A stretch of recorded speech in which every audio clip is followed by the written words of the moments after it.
am the king!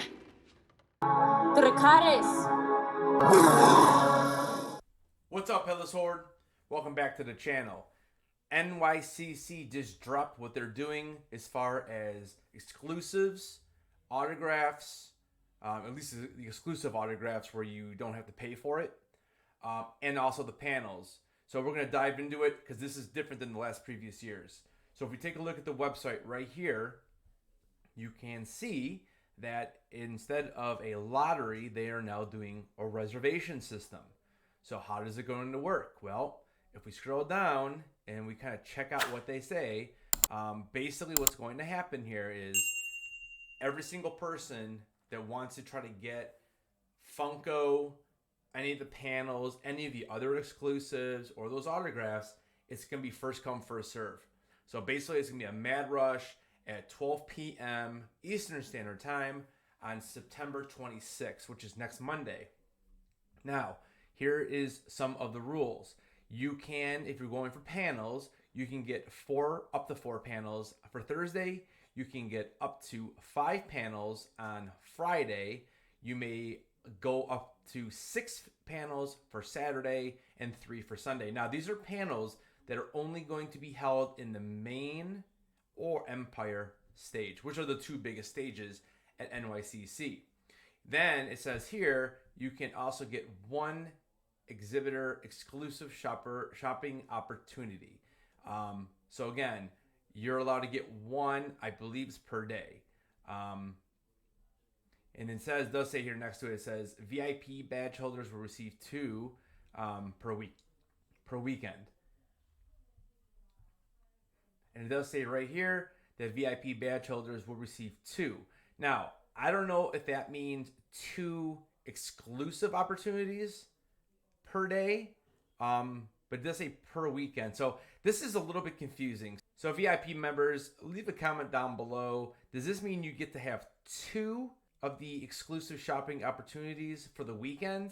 Because the way I'm reading this is you can go ahead and get 1 per day. So unless the VIP holders get 2 per weekend, so I guess maybe that's guaranteed.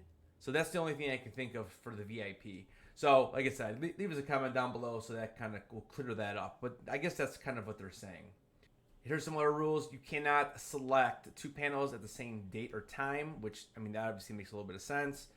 100% of the seats in the main stage and Empire stage in the reservation system will be added into it. So basically every single seat. Any seat that's not taken, there will be a small standby line. How small, I don't know. I would imagine that most of these will probably fill.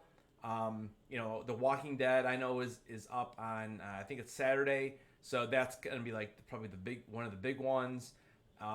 You know, they have Michael J. Fox and Christopher Lloyd, but that is also a paid one. So if you want to guarantee yourself going there, you can still pay for that. I don't know if that's going to be part of the reservation system. So panels that have reached the allowment will disappear. So, I mean, that makes sense. Once they're out, they're out. They won't be shown anymore. So if you're really looking for something specific and it's gone, don't waste time. It's gone. Go to the next thing. It doesn't really say much about the autographs on here. I'm not even sure who's autographing.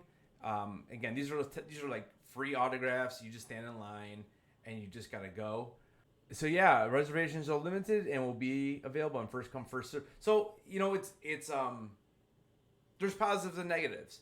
Positives, well, yeah, I mean, everyone's got a fair chance now to go see one of those big panels or get those Funko exclusives. Whereas before it was a lottery, you know, and honestly, like, I've never won one. I have never won any of the Funko lotteries. I've like 0 for 11 at San Diego and also New York, even though I was actually a person who wanted it because waiting in those lines was chaos. So many people cut in line, and it gets really annoying when you're trying to do the right thing. But so I was one for the lotteries, never won one. The only one I ever won was off the Funko message board, and that was for the San Diego Comic-Con this past year. And then, like I said in one of my videos, the Star Wars Celebration back in May, I was able to grab that just basically because I had ran into some people who didn't need it, and I was willing to get them wherever they wanted if they didn't want to go, so I ended up doing that for them anyways. So really, those are the only 2 times I've ever really been in the Funko line. And then I think once way back in like 2018, I ended up waiting in the overflow line for Funko at New York, so I was able to grab a couple Funko Pops from there. But yeah, as far as the lottery goes, I've never won it, so I don't know. I'm a little bit excited to see how this works. I mean, I feel like he does give everyone a fair chance, but it is going to be, you know, whoever clicks the fastest. It's just like anything else. Now, if we do this, we're going to go through this little walkthrough. Now, they're going to, I guess, send another walkthrough tomorrow. I don't know if you can be able to actually click through it, which is nice because you kind of know what to expect. But you can see here, the first thing you're going to do is you're going to enter your email, and you can tell they're trying to combat the bots here, because you need to click the little, the robot CAPTCHA thing. Now you can have to pick pictures. I'd assume so. I don't know. But then you hit next. Then you're actually going to get an email with your own personal authentication code. So that's brand new. So you have to have an email address linked up to your badge. So let's say you're trying to get Funko on Friday, but you don't even have a badge. I don't even know if it's going to let you get that far, because it might just tell you don't have a badge. Now, I know personally, I've received my Saturdays and Sunday badges. My Friday I've not received yet because I purchased it after the other 2. I don't think you need to have your badge, because through your email, it's already linked. But now what they do mention later in this demonstration here is they do say that you need to make sure that you do activate your badge before you scan in. So that's really, really important. You need to activate the badge before you scan in, and that's the only way they'll be able to see it on your badge or on your profile. So you're going to enter this code. You're going to have to click another CAPTCHA. So again, I don't know if you're going to have to go through the pictures.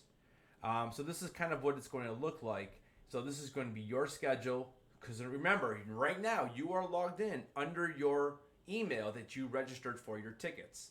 And you can see there's autographs up for Thursday. Here's the panel schedule. What they don't have listed here are exclusives. I don't know. Maybe it's lower and they just open this up and that's why you can't see the exclusives. It's probably down here. But there's your 3 choices. Here's your date.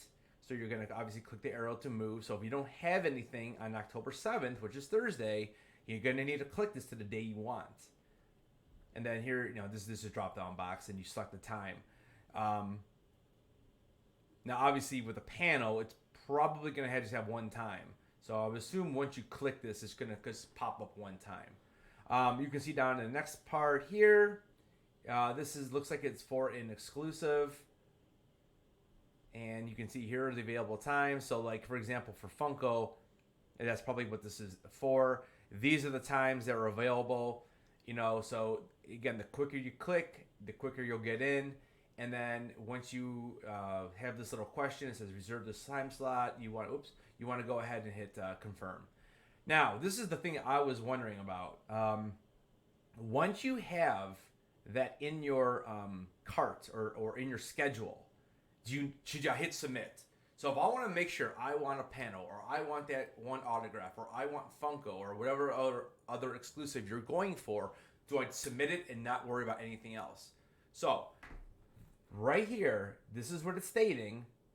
It says, once the items are in your schedule, so here, they are reserved for you. Then it goes on to say, the only way to lose a reservation is if you delete it by hitting the trash can, which is circled in purple. So once you have it in your schedule, go on to the next one. Because once you have it in your schedule, it is yours. So that makes it nice, because then you don't have to be stressed out. You can kind of go and actually spend a little time looking at some of the other stuff that may not be as popular as the Walking Dead panel, or an autograph, or Funko, obviously. So it's nice. Once you see it pop up here, at least you know. So I think tomorrow what they're going to do is they might be releasing another version of this where you can actually type in as an example. So if that's the case, I'll be back tomorrow and we'll walk through it together. But I wanted to make a quick video on this because I think this is a big change. And, I guess we'll see how it goes. You know, I wonder if SDCC is looking at this, because Star Wars Celebration is also ran by ReedPop, which runs New York Comic Con. So it's going to be really interesting to see, is this how they will be doing it from now on? And that would, I would imagine, would include any of the ReedPop cons and Star Wars Celebration. So, all right. Well, let me know what you think. Are you excited for this change, or would you rather just, you know, roll the dice with the lotteries? Let me know down in the comments. And like I said, if there's something new that drops tomorrow, I'll be back with another video. All right, everybody. Thanks for watching. And like always,